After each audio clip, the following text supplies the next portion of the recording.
Welcome to జై Hind academy. October మంత్కి సంబంధించి పూర్తి current affairs. First topic, Lepidagathis rajasekharae. ఇటీవల కాలంలో ఆంధ్రప్రదేశ్లో శేషాచలం అడవులు ఉంటాయి. ఆ శేషాచలం అడవుల దగ్గర Yogi Vemana university, Yogi Vemana university professors ఏం చేశారంటే శేషాచలం అడవుల దగ్గర ఒక ప్లాంట్ స్పీసీస్ని కనిపెట్టారన్నమాట. ఒక ప్లాంట్ స్పీసీస్. ఈ ప్లాంట్ స్పీసీస్ ఏంటంటే లెపిడోగాథిస్ అనే ఒక వర్గానికి చెందింది. ఇది అరుదుగా దొరికిందనమాట. ఈ యొక్క ప్లాంట్ స్పీసీస్ సంబంధించి 2020లో కనిపెట్టారు. రీసెంట్గా దానికి సంబంధించి ఇది నిజంగా అరుదైన మొక్కే. లెపిడోగాథిస్ అనేది ఒక అరుదైన మొక్క, శేషాచలంలోనే దొరుకుతుంది అని చెప్పి శాస్త్రవేత్తలు ధృవీకరించారన్నమాట. ఎవరంటే లండన్లో బొటానికల్ గార్డెన్ సంబంధించి, అలాగే కోల్కతాలో బొటానికల్ సర్వే ఆఫ్ ఇండియా, కోల్కతాలో బొటానికల్ సర్వే ఆఫ్ ఇండియా వీళ్ళిద్దరూ ధృవీకరించారనమాట. ఏంటంటే ఈ లెపిడోగాథిస్ అనేది అరుదైన జాతి. సో ఏంటంటే ఇప్పుడు దాకా ప్రపంచంలో ఇలాంటి స్పీసెస్ 144 ఉన్నాయి. సో రీసెంట్గా 145 అయినాయి. భారతదేశంలో 34 ఉన్నాయి, రీసెంట్గా దీంతో 35 అయినాయి.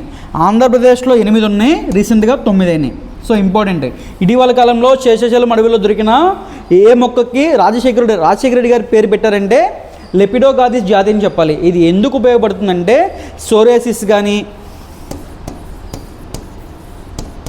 సోరేసిస్కి, అల్సర్స్కి, మౌత్ అల్సర్స్కి, ఫీవర్కి, ఎగ్జిమా, వీటికి సంబంధించి వ్యాధులకి దీంట్లో ఔషధ గుణాలు ఉన్నాయి. ఈ యొక్క అరుదైన మొక్కల్లో ఔషధ గుణాలు అని చెప్పారనమాట. సో ఏంటంటే ఇటీవల కాలంలో లెపిడోగాథిస్ శేషాచలం అడవులు యోగి వేమన యూనివర్సిటీ వాళ్ళు దీన్ని కనిపెట్టారు. సో అది ఫస్ట్ అంశం. R21 మ్యాట్రిక్స్ ఎం న్యూస్లో ఉంది. ఈ R21 మ్యాట్రిక్స్ ఎం ఏంటిదంటే మలేరియాకి సంబంధించి వ్యాక్సిన్.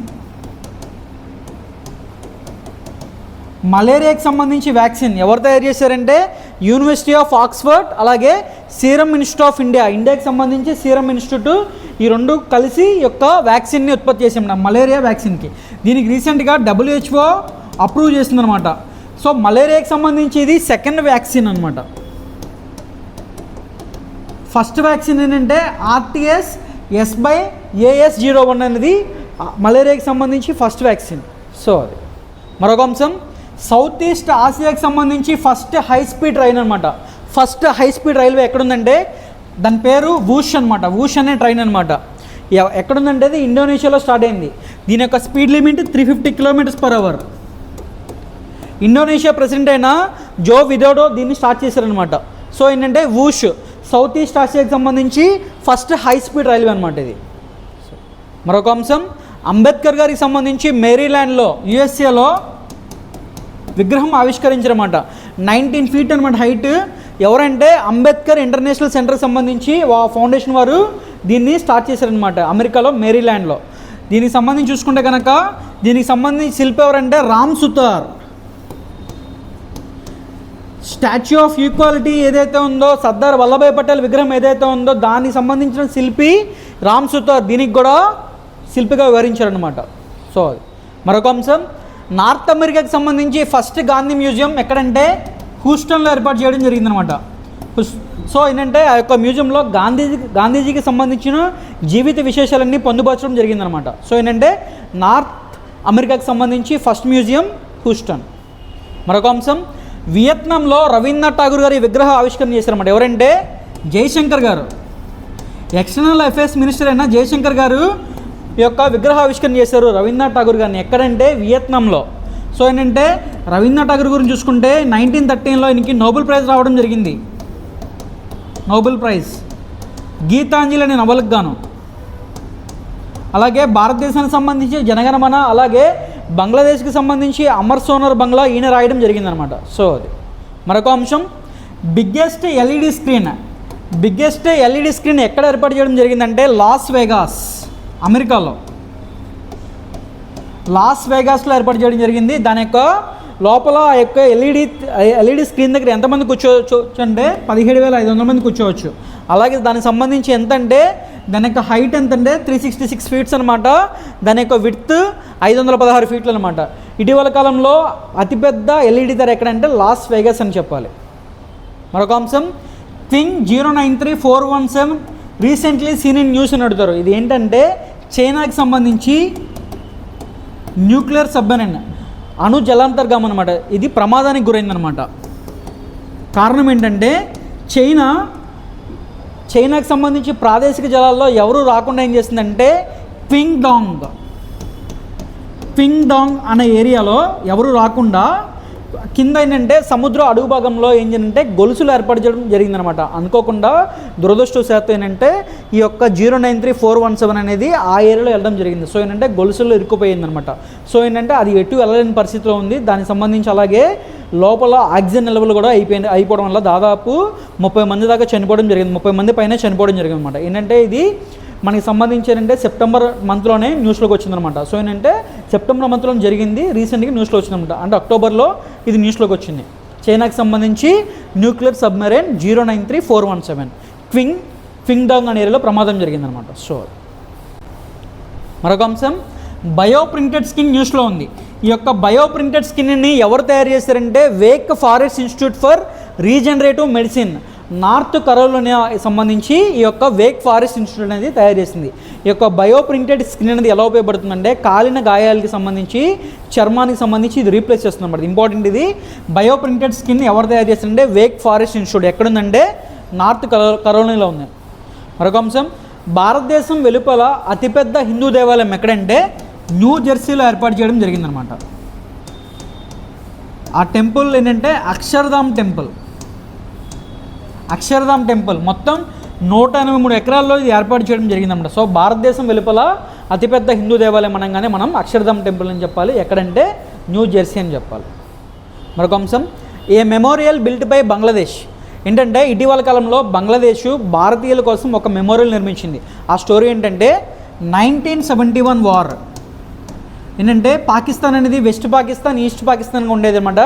ఈ ఈస్ట్ పాకిస్తాన్ ఏదైతే ఉందో బంగ్లాదేశ్కి సంబంధించి లిబరేషన్లో భారతదేశం యొక్క ఆర్మీ అనేది కీలక పాత్ర పోషించింది. సో ఏంటంటే చాలామంది చనిపోయారు అన్నమాట. భారతీయులకు సంబంధించి సైనికులు దాదాపు 1600 మంది చనిపోయారు అనమాట. వాళ్ళకి సంబంధించి ఈ సైనికులకు సంబంధించి మెమోరియల్ కట్టించడం కోసం బంగ్లాదేశ్ గవర్నమెంట్ ఏం చేసిందంటే 2021లో ఒక మెమోరియల్ లాంచ్ చేస్తుందన్నమాట 2021లో. సో రీసెంట్గా అది పూర్తయిందనమాట.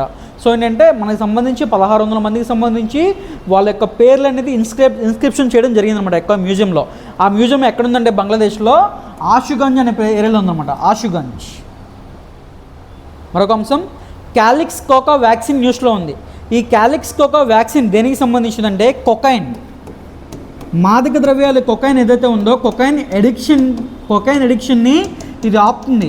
మెదడు అనేది డోపమైన్ రిలీజ్ చేయకుండా ఇది చూసుకుంటుంది అనమాట.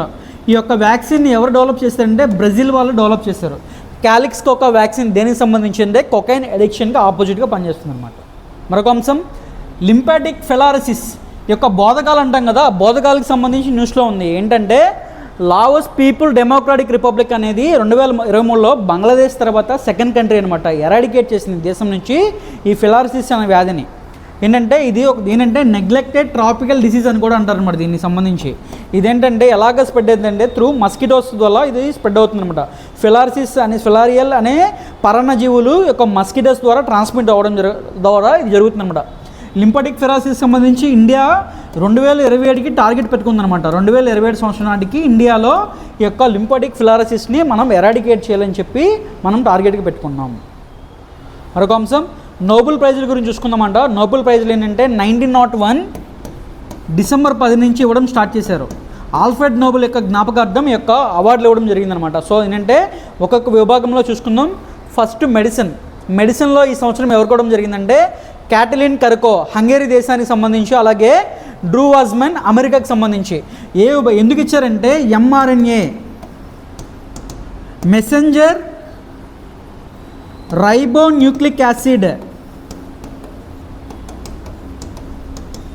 ఎంఆర్ఎన్ఏకి సంబంధించి వ్యాక్సిన్లు అభివృద్ధి చేయడంలో భాగంగా వీరు న్యూక్లియోసైడ్ మీద వీళ్ళు ఎంఆర్ఎన్ఏకి సంబంధించి వ్యాక్సిన్లు అభివృద్ధి చేయడంలో భాగంగా వీరు న్యూక్లియోసైడ్ బేస్కి సంబంధించి ఆవిష్కరణలు చేశారు. ఈ యొక్క ఆవిష్కరణలు అనేది మనకి సంబంధించి COVID-19 వ్యాక్సిన్లో ప్రధాన పాత్ర పోషించాయని చెప్పారన్నమాట. సో ఏంటంటే వీళ్ళు కొన్ని లక్షల మందిని కాపాడారు వాళ్ళ యొక్క ఆవిష్కరణ వల్ల అని చెప్పారు. సో ఏంటంటే మెడిసిన్ విభాగంలో వీళ్ళిద్దరికి ఇవ్వడం జరిగిందనమాట. మరొక అంశం, నోబెల్ ప్రైజ్లో ఫిజిక్స్ విభాగం ఈ సంవత్సరం మొత్తం 3 ఇవ్వడం జరిగిందనమాట. ఏంటంటే పియర్ అగోస్తి, ఫెరింగ్ క్రిచ్, యాన్యల్ హూలియర్. ఈయన వచ్చేసరికి ఫ్రాన్స్, హంగేరీ, మళ్ళీ ఫ్రాన్స్ అనమాట. చూసుకోవాలి, ఇంపార్టెంట్ ఇవి. ఎందుకు వచ్చిందంటే వీళ్ళకి ఎలక్ట్రాన్ల పైన పరిశోధన చేశారు. ఎలాగంటే మనకి యాటమ్స్, మాలిక్యూల్స్ ఉంటాయి, ఒక కేంద్రకం ఉంటుంది. ఆ కేంద్రకం చుట్టూ ఎలక్ట్రాన్స్ అనేవి చాలా స్పీడ్గా రివాల్వ్ అవుతూ ఉంటాయి.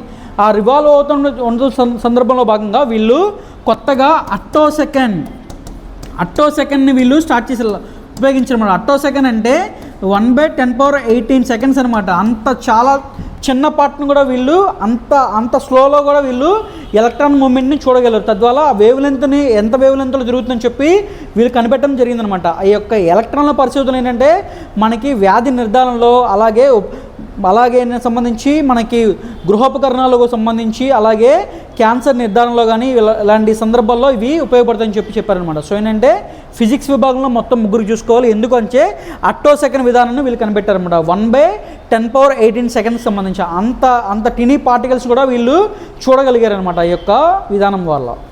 మరొక అంశం, నోబెల్ ప్రైజ్లో కెమిస్ట్రీ ఈ సంవత్సరం 3 ఇవ్వడం జరిగింది. Louis Brus, Alexei Ekimov, Moungi Bawendi. వీళ్ళు 3 అమెరికా దేశానికి సంబంధించిన వాళ్ళు. ఎందుకు వచ్చిందంటే నానో టెక్నాలజీ సంబంధించి క్వాంటమ్ డాట్స్ యొక్క అభివృద్ధిలో వీళ్ళు కీలక పాత్ర పోషించారు. ఈ యొక్క క్వాంటమ్ డాట్స్కి సంబంధించి వీళ్ళు ఆవిష్కరణ చేశారు. ఏంటంటే ఇప్పుడు మనం ఫోన్ కానీ ఎల్ఈడి స్క్రీన్లో ఈ యొక్క క్వాంటమ్ డాట్స్ని ఉపయోగిస్తున్నాం. అలాగే ఏంటంటే డాక్టర్స్ క్యాన్సర్కి సంబంధించి ట్యూమర్స్ ఏవైతే ఉన్నాయో ఆ ట్యూమర్స్ని తొలగించడం కూడా క్వాంటమ్ డాట్స్ పద్ధతిని ఉపయోగిస్తారనమాట. సో ఏంటంటే మానవాళికి ఉపయోగపడిందని చెప్పి ఈ సంవత్సరం ఈ యొక్క కెమిస్ట్రీ విభాగంలో 3 ఇవ్వడం జరిగింది. వీళ్ళు దేశం కూడా చూసుకోవాలి, అమెరికా.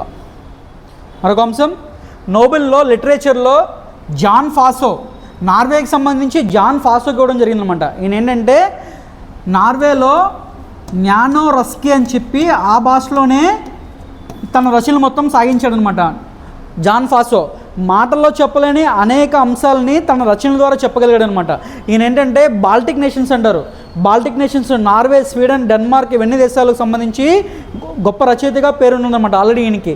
సో ఏంటంటే జాన్ ఫాసో గారికి ఈ సంవత్సరం లిటరేచర్ విభాగంలో నోబెల్ ప్రైజ్ ఇవ్వడం జరిగిందనమాట. మరొక అంశం, నోబెల్ ప్రైజ్లో పీస్ విభాగం ఈసారి నర్గీస్ మొహమ్మదీ గారికి రావడం జరిగిందనమాట. నర్గీస్ మొహమ్మదీ గారు ఈమె ఇరాన్ దేశానికి చెందిన మహిళ. ఈమె ఎందుకు వచ్చిందంటే ఈమె హ్యూమన్ రైట్స్ యాక్టివిస్ట్ అనమాట. ఇరాన్లో పిల్లల మీద, వృద్ధుల మీద, అలాగే మహిళల మీద దాడులు జరుగుతూ ఉంటాయి. సో ఏంటంటే ఈ దాడులకి ఆపోజిట్గా ఈమె పనిచేస్తున్నమాట. హ్యూమన్ రైట్స్ యాక్టివిస్ట్ అనమాట ఈమె. పోయిన సంవత్సరం ఏంటంటే ఒక ఆమె హిజాబ్ ధరించలేదని చెప్పి ఇరాన్ గవర్నమెంట్ అరెస్ట్ చేస్తుంది అనమాట. దాంట్లో భాగంగానే ఈమె ఆ గొడవల్లో జైలుకి వెళ్తుంది. సో ఈమె ఇప్పటిదాకా 13 సార్లు అరెస్ట్ అయింది, 5 సార్లు జైలుకి వెళ్ళింది, 154 సార్లు ఇరాన్ గవర్నమెంట్ చేత కొరడా దెబ్బలు తిందనమాట ఈమె. సో ఏంటంటే ఈమె 2003లో షిరిన్ ఇబాదీ అని చెప్పి 2003లో ఈమెకి నోబెల్ ప్రైజ్ వస్తుంది. ఆ షిరిన్ ఇబాదీకి సంబంధించి డిఫెండర్స్ ఆఫ్ హ్యూమన్ రైట్స్లో చేరుతుంది. తర్వాత కాలంలో ఈ యొక్క సంస్థకి వైస్ ప్రెసిడెంట్గా మారుతుంది. ప్రస్తుతానికి ఈ నర్గీస్ మొహమ్మదీ గారు ప్రస్తుతానికి ఎక్కడ ఉన్నారంటే జైల్లో ఉన్నారనమాట. సో అది మరొక అంశం, ఆన్లైన్ గేమ్స్పై 28% GST. అక్టోబర్ 1 నుంచి ఆన్లైన్ గేమ్స్ కానీ, బెట్టింగ్ కానీ, గ్యాంబ్లింగ్ కానీ వీటన్నిటిని 28% స్లాబ్లోకి చేర్చున్నట్టు చెప్పారనమాట. ఏంటంటే ఈ యొక్క GSTకి సంబంధించి 2003లో కేల్కర్ గారు ఇండైరెక్ట్ ట్యాక్సెస్ అన్నీ ఒక గొడుగు కిందకి రావాలని చెప్పారనమాట. తర్వాత ఆయనకి సంబంధించి సూచనలు ఎవరు పట్టించుకోలేదు. 2017 జూలై 1 నుంచి GST రావడం జరిగిందనమాట. Indirect goods and services tax అనమాట. GSTని ఇంప్లిమెంట్ చేసిన ఫస్ట్ స్టేట్ వచ్చేసరికి అస్సాం.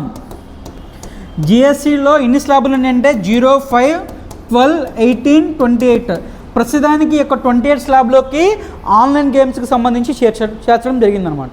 మరొక అంశం, 5th edition of World Coffee Conference బెంగళూరులో జరగడం జరిగింది. బెంగళూరులో జరిగిందనమాట 5th edition of World Coffee Conference. ఈ యొక్క కాన్ఫరెన్స్లో ఉంటే సంబంధించి థీమ్లు చూసుకోవాలి. ఈ సంవత్సరం థీమ్ ఏంటంటే sustainability through circular economy and regenerative agriculture. దీనికి సంబంధించి మస్కట్ ఏంటంటే కాఫీ స్వామి అనమాట. వరల్డ్ కాఫీ కాన్ఫరెన్స్ బెంగళూరులో జరిగిందనమాట. సో మనకి సంబంధించినంటే coffee board, tea board, rubber board ఇలాగ ఉంటాయి. సో ఏంటంటే కాఫీ బోర్డు ఎక్కడుందంటే బెంగళూరులో ఉంది, టీ బోర్డు ఎక్కడుందంటే కోల్కతాలో ఉంది, రబ్బర్ బోర్డు ఎక్కడుందంటే కొట్టాయంలో ఉంది, అలాగే టొబాకో బోర్డు ఎక్కడుందంటే గుంటూరులో ఉండడం జరిగిందనమాట. సో 5th ఎడిషన్ ఎక్కడ జరిగిందంటే బెంగళూరు అని చెప్పాలి. మరొక అంశం ప్రాజెక్ట్ ఉద్భవ్. ఈ ప్రాజెక్ట్ ఉద్భవ్ ఎవరికి సంబంధించిందంటే Indian Army with collaboration of United Service Institution of India. ఈ రెండు సంబంధించి యొక్క ప్రాజెక్ట్ ఉద్భవ్ని లాంచ్ చేయడం జరిగిందన్నమాట. ఈ యొక్క ప్రాజెక్ట్ ఉద్భవ్ ఎందుకంటే రీడిస్కవర్ ఆఫ్ ఇండియన్ హెరిటేజ్ అనమాట. ఇండియన్ హెరిటేజ్, రిచ్ హెరిటేజ్ ఏదైతే ఉందో యుద్ధ తంత్రాలకు సంబంధించి వాటిని రీడిస్కవర్ చేయడం అంట.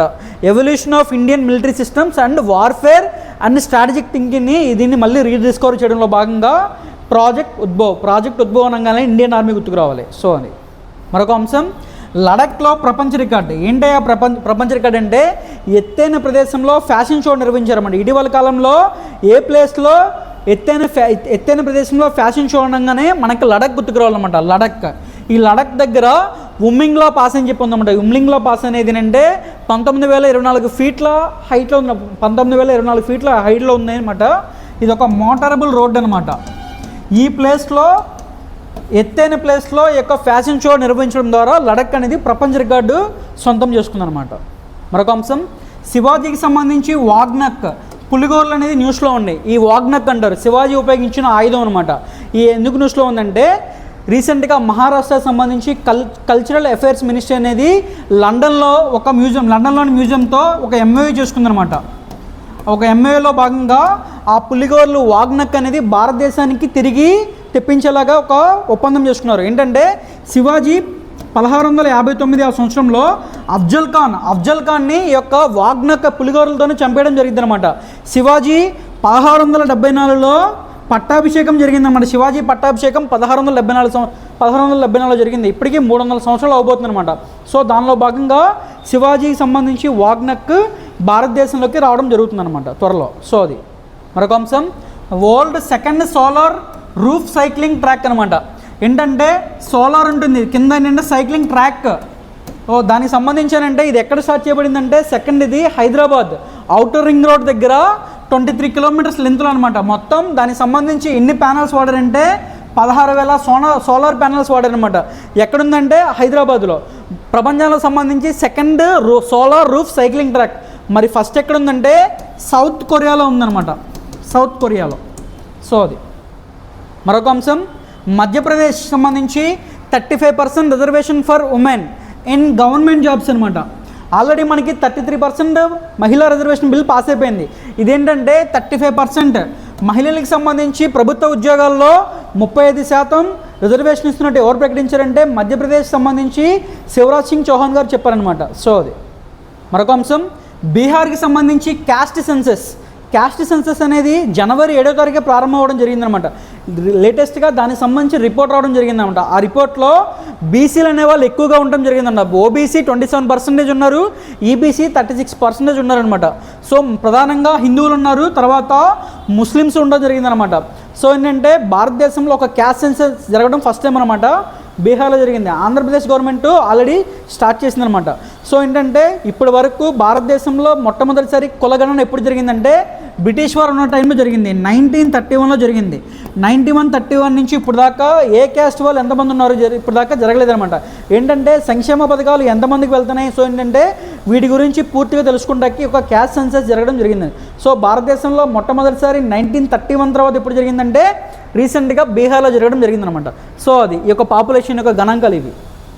మరొక అంశం first public sector caravan park Bekal fort అని చెప్పి కేరళ దగ్గర ఉందన్నమాట. ఇక్కడ ఈ యొక్క టూరిస్టులని ఆకర్షించడంలో భాగంగా కేరళ గవర్నమెంట్ 1,53,00,000తో సొంతగా ఒక క్యారవాన్ పార్క్ని ఏర్పాటు చేయడం జరిగిందన్నమాట. తద్వారా ఏంటంటే టూరిస్టులని అట్రాక్ట్ చేయడం కోసం. సో ఏంటంటే ఫస్ట్ పబ్లిక్ సెక్టర్ ఎవరంటే క్యారవాన్ పార్క్లో కేరళ అని చెప్పాలి. మరొక అంశం ఉమ్మీద్ అనే కార్యక్రమం ఏంటంటే ప్రివెన్షన్ ఆఫ్ సూసైడ్ ఎవరు ప్రారంభించారంటే మినిస్ట్రీ ఆఫ్ ఎడ్యుకేషన్. ఏంటంటే ఈ మధ్య చిన్నపిల్లల్లో సూసైడల్ టెండెన్సీ బాగా పెరిగిపోతుంది. ఏంటంటే రాజస్థాన్లో కోట అనే ఏరియా ఉంటుంది, అక్కడ కాంపిటేటివ్ ఎగ్జామ్ ప్రిపేర్ అయ్యే అభ్యర్థులు చాలామంది ఉంటారు. సో ఏంటంటే ఆ పిల్లలు ఏంటంటే చాలామంది సూసైడ్ చేసుకోవడం జరుగుతుంది. దానిలో భాగంగా ఆ సూసైడల్ టెండెన్సీ ఆపడానికి ఏంటంటే కేంద్ర ప్రభుత్వం ఒక పోర్టల్ లాంచ్ చేస్తుంది, ఉమ్మీద్ అనేది. సో ఏంటంటే ఉమ్మీద్ ద్వారా ఆ యొక్క పిల్లలకి సంబంధించి మోటివేట్ చేస్తుంటారు. దానిలో భాగంగా ఉమ్మీద్ అంటే చూద్దాం. Understand, motivate, manage, empathise and develop. Important అనమాట ఇది. ఎవరు లాంచ్ చేశారంటే మినిస్ట్రీ ఆఫ్ ఎడ్యుకేషన్ అని చెప్పాలి. Purpose prevent suicidal tendency. మరొక అంశం PUSA 44 రీసెంట్గా న్యూస్లో కనబడుతుంది. ఈ PUSA 44 దేనికి సంబంధించిందంటే రైస్ వెరైటీ. ఈ యొక్క PUSA 44ని పంజాబ్ గవర్నమెంట్ బ్యాన్ చేసింది.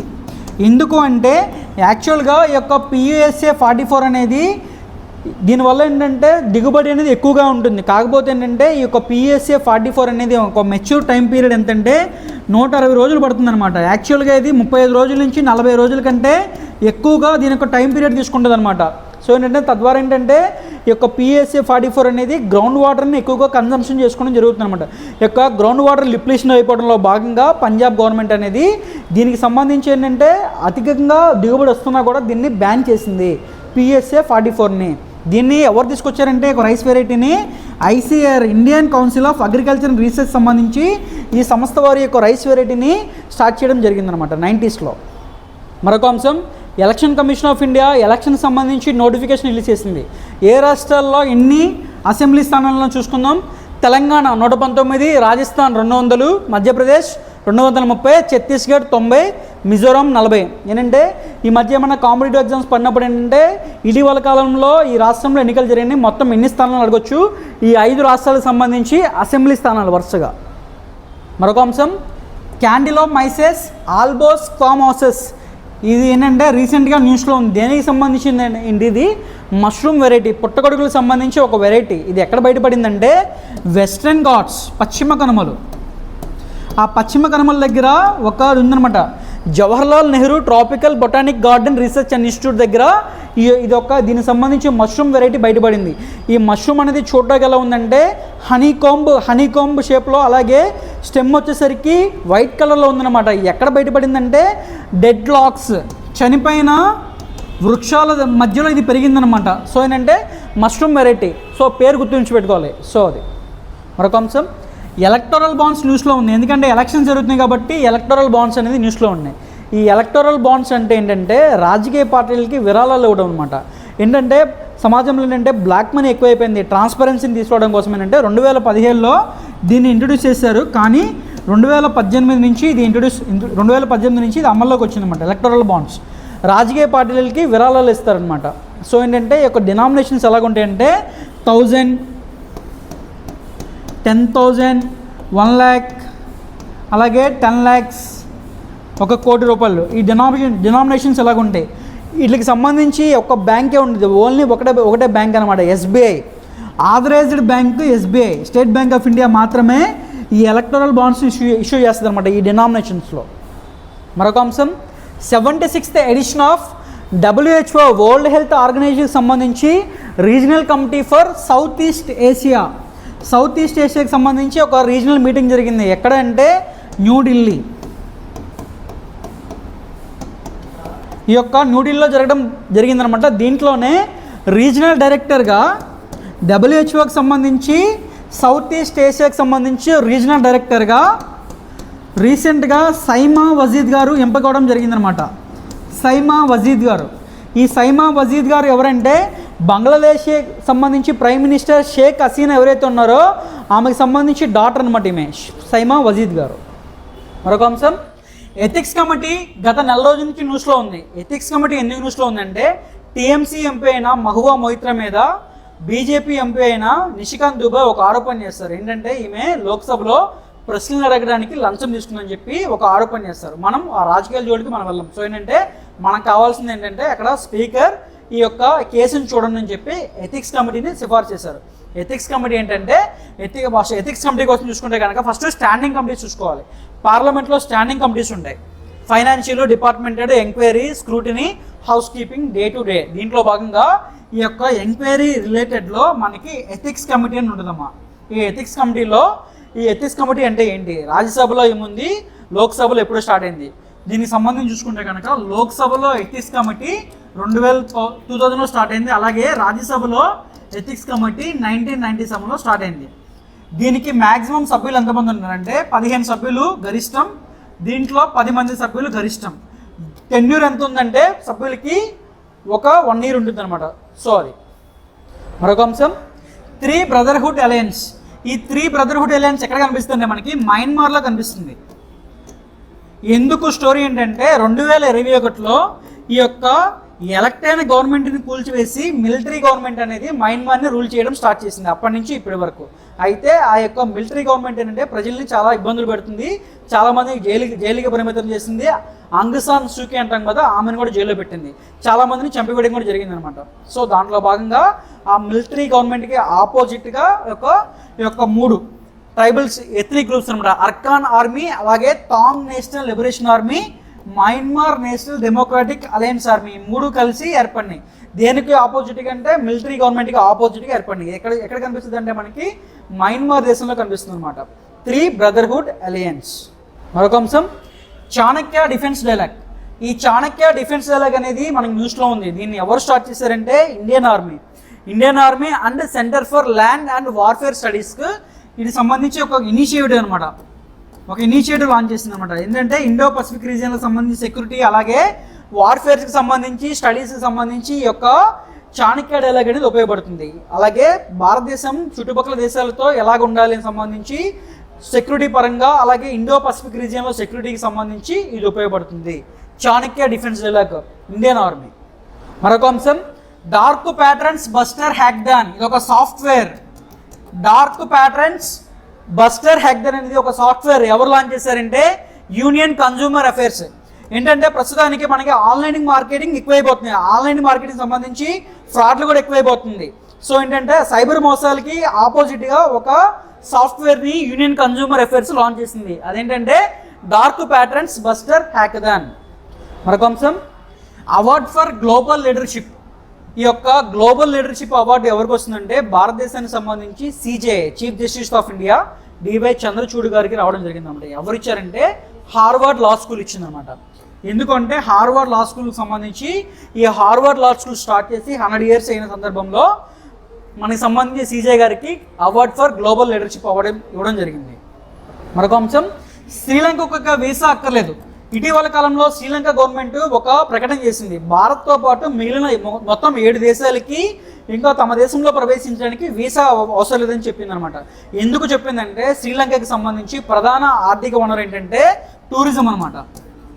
సో గత కరోనా వల్ల అలాగే శ్రీలంకలో ఆర్థిక సంక్షోభం వల్ల చాలామంది శ్రీలంక రావడం మానేశారనమాట. సో అంటే పర్యాటకులను ఆకర్షించడం వల్ల తద్వారా ఏంటంటే విదేశీ మారక నిల్వలు forex reserves, so forex reserves ఎక్కువ తీసుకోవచ్చు అని చెప్పి ఆర్జించవచ్చు అని చెప్పి శ్రీలంక గవర్నమెంట్ ఈ ఇనిషియేటివ్ తీసుకుంది. ఇటీవల కాలంలో భారత్కు ఏ దేశానికి వీసా నిబంధనలు అవసరం లేదంటే శ్రీలంక అని చెప్పాలి. మరొక అంశం ఆపరేషన్ చక్ర 2 న్యూస్లో ఉంది. ఎందుకంటే సైబర్ నేరాలకు సంబంధించి పరిశోధనలు అలాగే ఇంట్రాగేషన్ చేయడం కోసం CBI central bureau of investigation operation చక్ర 2ని లాంచ్ చేసింది అనమాట. మరొక అంశం దోర్దో. ఈ దోర్దో విలేజ్ అనేది గుజరాత్లో ఉందన్నమాట. ఈ దోర్దో విలేజ్ గుజరాత్లో ఉంది. దీని ఎందుకు న్యూస్లో ఉందంటే బెస్ట్ విలేజ్ ఎవరు ఇచ్చారంటే award United Nations World Tourism Organization సంబంధించి UNWTO అంటారు. 1946లో ఏర్పడింది. ఈ యొక్క UNWTOకి సంబంధించి ఈ యొక్క బెస్ట్ విలేజ్గా గుజరాత్లోని దోర్దో విలేజ్ని ఎంపికోవడం జరిగిందనమాట. ఈ దోర్దో విలేజ్ దేనికి ఫేమస్ అంటే దీని ప్రతి సంవత్సరం ఇక్కడ రన్ ఉత్సవ్ చేస్తారనమాట. రన్ ఉత్సవ్కు ఫేమస్ ఈ యొక్క దోర్దో విలేజ్ అనేది. మరొక అంశం ఇటీవల కాలంలో త్రిపురకి అలాగే జార్ఖండ్కి కొత్తగా గవర్నర్లు నియామకం జరిగిందనమాట. ఈ గవర్నర్ని ఎవరు అపాయింట్మెంట్ చేస్తారంటే ప్రెసిడెంట్ అపాయింట్మెంట్ చేస్తాడు. త్రిపురకు సంబంధించి ఇంద్రసేనారెడ్డి అలాగే జార్ఖండ్కి సంబంధించి Raghubar Das. There shall be a governor 153 article చెప్పింది అనమాట. గవర్నర్ అనేవాళ్ళు ఒక రాష్ట్రానికి కాకుండా మరొక రాష్ట్రానికి కూడా గవర్నర్గా ఉండవచ్చు అనమాట. సో మరొక అంశం ఇండియాకి సంబంధించి first regional rapid transit system RRTS అంటారు. RRTS రీజనల్ ర్యాపిడ్ ట్రాన్సిట్ సిస్టమ్ని నరేంద్ర మోడీ గారు ప్రారంభించారనమాట. ర్యాపిడ్ ఎక్స్ ట్రైన్స్ అంటారు దీనికి. పేరు రీజనల్ ర్యాపిడ్ ట్రాన్స్పోర్ట్ సిస్టమ్కి నమో భారత్గా పేరు పెట్టారనమాట ఈ ట్రైన్కి. ఈ ట్రైన్ ఎక్కడి నుంచి ఎక్కడికంటే ఢిల్లీ, గజియాబాద్, మీరట్కి సంబంధించి ఆ కారిడార్లో ఈ యొక్క ట్రైన్కి సంబంధించి లాంచ్ చేశారు. మొత్తం 17 కిలోమీటర్స్ లెంత్ అనమాట. ఆ ఏరియాలోనే లాంచ్ చేశారు. ఏంటంటే షాహీబాబాద్ ర్యాపిడ్ ఎక్స్ స్టేషన్ దగ్గర నరేంద్ర మోడీ గారు ప్రారంభించారు అనమాట దీన్ని. మరొక అంశం, గగన్యాన్ సన్నాహ పరీక్షలో భాగంగా నరేంద్ర మోడీ గారు ఇస్రోకి సంబంధించి శాస్త్రవేత్తలతో ఒక ముఖాముఖి ఏర్పాటు చేశారు జరిగిందనమాట. దానిలో భాగంగా నరేంద్ర మోడీ గారు 2 అంశాలు చెప్పారనమాట. ఏంటంటే 2035 సంవత్సరం నాటికి సొంతంగా ఒక అంతరిక్ష కేంద్రం ఏర్పాటు చేసుకోవాలి భారతీయులు స్వయంగా. అలాగే 2045 నాటికి జాబిలిపై భారతీయుడు వెళ్ళాలని చెప్పి ఇది లక్ష్యాలుగా పెట్టుకోండి అని చెప్పి నరేంద్ర మోడీ గారు చెప్పారనమాట. సో మరొక అంశం, గ్లోబల్ మ్యారిటైమ్ ఇండియా సమ్మిట్ ఎక్కడ జరిగిందని అడుగుతారు? ముంబైలో. ఎన్నో ఎడిషన్ అంటే 3rd ఎడిషన్. సో ఫస్ట్ ఇది 2016లో జరిగింది, సెకండ్ ఇది 2021లో జరిగింది అనమాట. సో ఏంటంటే దీనికి సంబంధించి నరేంద్ర మోడీ గారు చెప్పారనమాట, మనం ఆల్రెడీ G20 సమావేశంలోనే India, Middle East, Europe economic corridor అని చెప్పి ఒకటి ఏర్పాటు చేసింది. దీని ద్వారా ఏంటంటే ట్రాన్స్పోర్ట్ సిస్టమ్ మెరుగవుతుందని చెప్పి ఇండియాకి, పశ్చిమాసియాకి, అలాగే యూరోప్ దేశాలకి మధ్యలో ఒక ట్రాన్స్పోర్ట్ సిస్టమ్ మెరుగవుతుందని చెప్పి నరేంద్ర మోడీ గారు దీనిలో భాగంగా మరొకసారి దీని గురించి చెప్పారనమాట. So global India maritime summit ఎక్కడ జరిగిందంటే ముంబై అని చెప్పాలి. మరొక అంశం, స్వలింగ సంపర్కుల వివాహాల చట్టబద్ధతకు సుప్రీం నో. ఏంటంటే సేమ్ సెక్స్ మ్యారేజెస్కి అనుమతి ఉందని చెప్పి ఒక పిటిషన్ దాఖలైంది. దానిలో భాగంగా 5 సభ్యుల ధర్మాసనం యొక్క సేమ్ సెక్స్ మ్యారేజెస్కి మేము అనుకూలంగా లేవని చెప్పి తీర్పిచ్చింది. 3:2, ముగ్గురేమో అనుకూలంగా లేరు, 2 అనుకూలంగా ఉన్నారు. సో దీనికి సంబంధించి చూసుకుంటే కనుక మనకి వివాహ చట్టాలు 3 ఉంటాయి. హిందూకు సంబంధించి వివాహ చట్టం 1955, అలాగే ముస్లింలకు సంబంధించి 1954, అలాగే ప్రత్యేక వివాహాల చట్టం వచ్చేసరికి 1954. ఈ యొక్క ప్రత్యేక వివాహ చట్టం ఏదైతే ఉందో ఈ యొక్క ప్రత్యేక చట్టాల ద్వారా మేము పెళ్ళిళ్ళు చేసుకుంటాకే అనుమతి ఉందని చెప్పి ఈ యొక్క LGBTQ ఎవరైతే వర్గం ఉన్నారో ఈ వర్గం వాళ్ళు ఈ యొక్క సుప్రీంకోర్టులో పిటిషన్ దాఖలు చేశారు. సో ఏంటంటే వారికి సంబంధించి వివాహాలకి సుప్రీంకోర్టు నో చెప్పింది అనమాట. మరొక అంశం, 1 నేషన్ 1 ID. ఈ 1 ID దేనికి సంబంధించిందంటే స్టూడెంట్స్కి సంబంధించి వాళ్ళకి సంబంధించి ఒక కొత్త గుర్తింపు సంఖ్యని ఇవ్వబోతుంది అనమాట. దాన్ని ఏమంటారంటే ఆపార్ అని పిలుస్తారు, automated permanent academic account registry. ఏంటంటే విద్యార్థులకు సంబంధించి వాళ్ళకి సంబంధించి పూర్తి డేటా దాంట్లో ఉంటుంది. ఏంటంటే వాళ్ళకి సంబంధించిన డిగ్రీలు, scholarship, rewards, other credits and స్టూడెంట్స్కి సంబంధించి పూర్తి డీటెయిల్స్ దాంట్లో ఉంటాయి. దీనివల్ల ఏంటంటే ఫేక్ డిగ్రీస్ అరికట్టడంలో, అలాగే ఏంటంటే స్టూడెంట్స్కి సంబంధించి పూర్తిగా దానికి సంబంధించి రిజిస్టర్ మెయింటైన్ అవుతూ ఉంటుంది అనమాట. సో మరొక అంశం, మాడి. ఇదేంటంటే గర్భా డాన్స్కి సంబంధించి ఒక సాంగ్. ఈ సాంగ్ని ఎవరు రాశారంటే నరేంద్ర మోడీ గారు. సో నరేంద్ర మోడీ గారు గర్భా డాన్స్కి సంబంధించిన ఒక సాంగ్ రాశారు. ఆ సాంగ్ పేరు ఏంటంటే మాడి. మరొక అంశం, ఇండియన్ రైల్వేస్కి సంబంధించి PSUs పబ్లిక్ సెక్టర్ యూనిట్ ఏవైతే ఉన్నాయో రెండు public sector units, rights limited అలాగే ఇర్కాన్, ఈ రెండింటికి సంబంధించి నవరత్న స్టేటస్ వచ్చిందనమాట. ఈ యొక్క నవరత్న స్టేటస్ రావాలంటే దానికి ఒక 2 కొలమానాలు ఉన్నాయి. నెట్ ప్రాఫిట్ అనేది 5,000 కోట్లు, ఏంటంటే 3 కాన్సిక్యూటివ్ ఇయర్స్లో 5,000 కోట్లు ఉండాలి. అలాగే యావరేజ్ యాన్యువల్ టర్న్ ఓవర్ ఏంటంటే 25,000 కోట్లు ఉండాలి. 3 సంవత్సరాలకి 25,000 కోట్లు ఉండాలి.